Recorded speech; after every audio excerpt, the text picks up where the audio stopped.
again. Another 2021 F-150. Correct. I think Ford likes these things. I think Ford likes these. I think I do too. Yeah, we'll talk about that. But not just any F-150. No. This is a Lariat, like the last one we reviewed. Yep. Check out the link for that. Mm-hmm. But this is also the FX4, which is special. Why, Craig? With the sport package too. With the sport package. But what makes this one special? Oh, I know why. What's that? This is the most capable off-road F-150 you can buy right now. Exactly. There's no Raptor. Nope. In 2021, and there's no Tremor package available yet. Not yet. For purchase at the time of filming. This is the most capable one you can buy right now. Which is why we're on dirt today. Darn right we are. All right.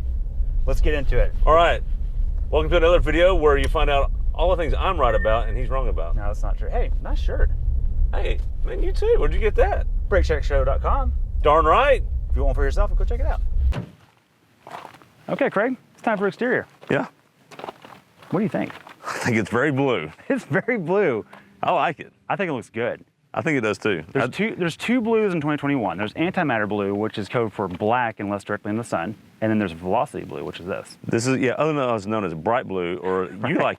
you like to call it. This is blue that should be on a Mustang. Yeah, it looks good on a Mustang, but it looks good here too. It's won me over. But we talked about this in the other review. But the 21 over the 20, this generation, the whole new generation. Exactly. You think it's very similar, not too radical change. Very conservative update. But you like the update because I feel like it's had a haircut. And it's been in a little bit of a diet. Everything's just a little trimmed up. Right. It's a little better. Got some new contacts. Its eyes look a little sharp. It's got everything going on. It's got a little makeover. New teeth, a little makeover. It's got a little but just makeover. Subtle. Nothing drastic. Yeah. Headlights are brilliant. They are. Full LED. They track when you steer. The daytime running lights come around down here. I do love that. And your turn signal right there is really cool too. Yep. Do you have any grills you can get with this truck? 500. No. Almost. 11. 11 grills. But this is one of them. This one's looks like the old generation, but it's blacked out. We have the sport package here. Now you can get a regular Lariat, which we previously reviewed, which is just chrome. But sport package, you can see the body colored bumper and mirrors. Monochromatic. Yep. There's and chrome on rear it. bumper, right? Yep. Which I like. What about those tires and wheels? These are pretty good. Now these are 18-inch wheels they're bespoke to the sport package, which I wish you could get this on more trucks. You have to get the sport package in the Lariat to have this. I like the 18-inch because it's not too big. It's not too big, right? Tires are a little beefier. Right, there's more meat on them. Yeah. Right, so this thing can actually play in the dirt, which we've proven. And in fact, this blue alludes to some of its dynamics. WRX. Right. It looks sharp. Oh, look over here. We've got some mud. It looks better with mud. You said that earlier, and I agree. I definitely think this blue looks really good with the extra mud on it. And it does have a feature that you like more than I do. Yep. Power deployable steps. Right. Which are really cool until you scrape them and break them. They also hit your shin. These are just shin hits. Now, if you could make the passenger door operate and this one not operate, that would be nice. I would pay for that. They're also noisier than the last generation. They are, but I They're don't very want functional. This, but my spouse wants this. And very functional. They're very functional. They are. And it gives you a bed step as well. I do like that. Yeah. Yep. Should we talk about the interior? Yeah, let's talk about the interior. Let's do it. Right. Interior, Brian. Here we go. It's really nice.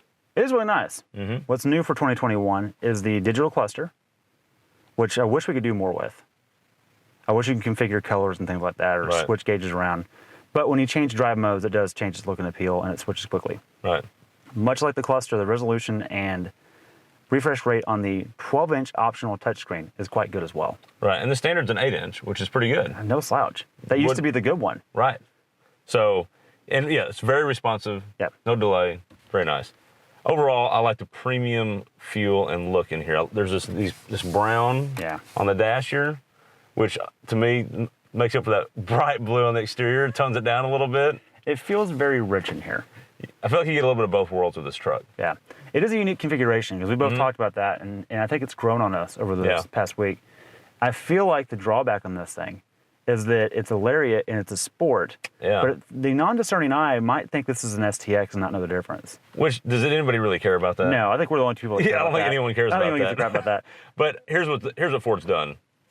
Ram took leaps forward when they redid their interior. They reset the bar completely. Ford has caught up, at least caught up.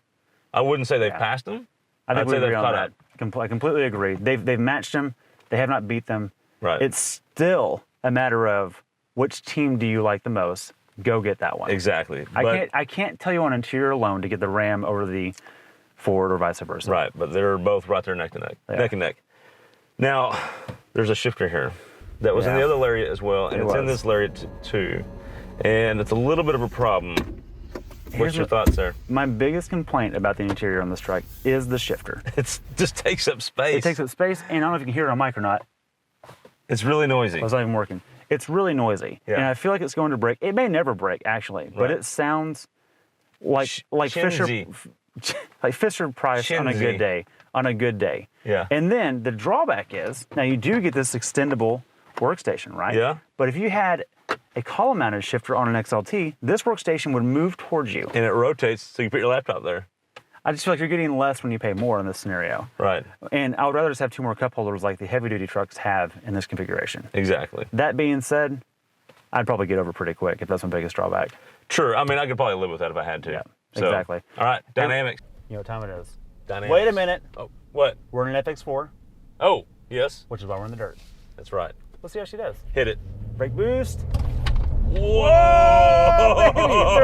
30, 40, 50, 60. Okay. With torque steer. Is this a truck or a WRX? Holy heck.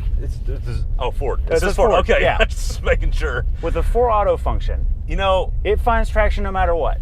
If I had this truck, the first thing, there's one modification I would do. As much as I'll take back my wheel statement earlier that I like these. You know what I'd do? What's that? I'd plastic dip them gold because this is a WRX.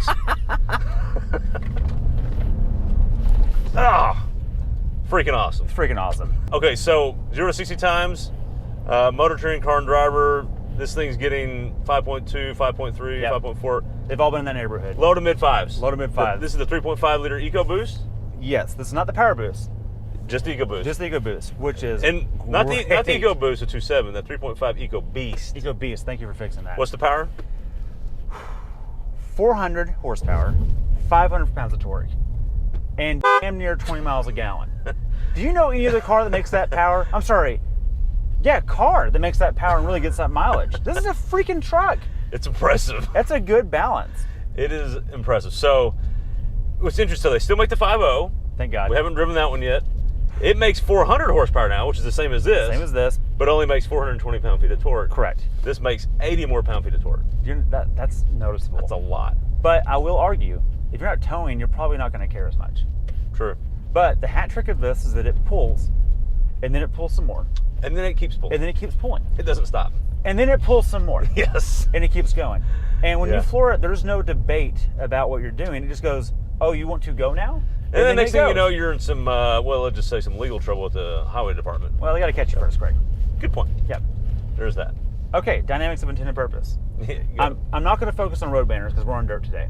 Okay. For that. As it should be. This is the most capable off-road F-150 they make right now. Exactly. That's why we're in this one. This is the FX4. The Raptor's not made in 21. Yep. The Tremor package is not yet available. Right. So, we're going to pretend that this is our off-road adventure vehicle. Yeah. And it's doing pretty darn good. We're doing 30 miles an hour on a dirt road right now, and it feels like we're on glass. It does. Now, you had some complaints about the ride quality day to day. You felt like it was a little choppier than expected. Mm-hmm. I would say it's doing better on dirt than expected. It definitely does better on dirt. Like, dirt helps it a lot. Hang on, water crossing. By the way, kind of like the Raptor, it looks better when it's muddy. It definitely looks better when it's muddy. The Velocity Blue definitely stands out better. It contrasts really well. With some dirt contrast. It rides better on dirt roads than it does rough pavement. Yes. So rough pavement, I live in a neighborhood with terrible roads, and it bounces the snot out of me. I thought I was in an F250 for a minute. That's pretty bad. I didn't have that situation, but I can see how. All right, Hipster Score, are you ready? I think so. Okay. Because you've been way off of this thing. I just want to make sure. Hang on, let me do some math real quick. So you're not ready? No, I'm not ready. Okay, I am. I'll go ahead and tell you, it's a 3. While he's computing over there, it's a 3. Raptor's a 0, Prius is a 10. This is about as close as you can get to a Raptor right now. It's a 3. But there's another side of this truck you've forgotten. What? And that's why it's a 4. Okay, what's that? It is turbocharged, and it has Eco in the name. Does have Eco in the name? Eco in the name. Yeah. Not a Raptor. Yeah. Hauls more than just yourself. It's a family vehicle as well. Yeah, but it hauls booty more than anything else. Yeah, but that's not how it's marketed. And overlandability. The off-road is helping in this scenario. That's a good point. Yeah. You may be right on this one. I may be wrong. First time in brake check history, he's right on the brake check, or on the Hipster Score. I will say in dirt, it has a traction problem. God, it's okay. Okay. Is this boost by gear? Because when it shifts, it goes faster. Yes, I know. How is that happening? I don't know.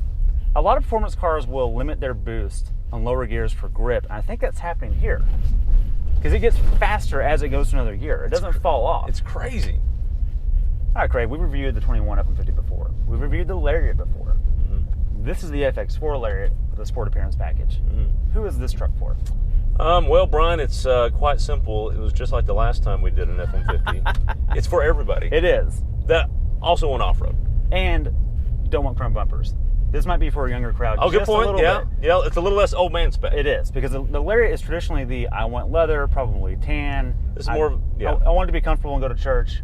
This is a more youthful spec. This is more youthful spec, which Lariats aren't generally known for. So but then you get on the inside and it blends the old man spec with the dash and everything. Yeah, so. So it's still everyone. Yeah. It's still everyone. It's everybody. Okay. On that not bombshell. Thank you for watching. And you're gonna argue with me about anything? No, go ahead. I'm done. Oh, okay then. Well, yeah, I'm done with this review. Get an EcoBoost. They're freaking great. They're awesome. Thanks for watching. We'll see you next time. See ya. Such a bad ending.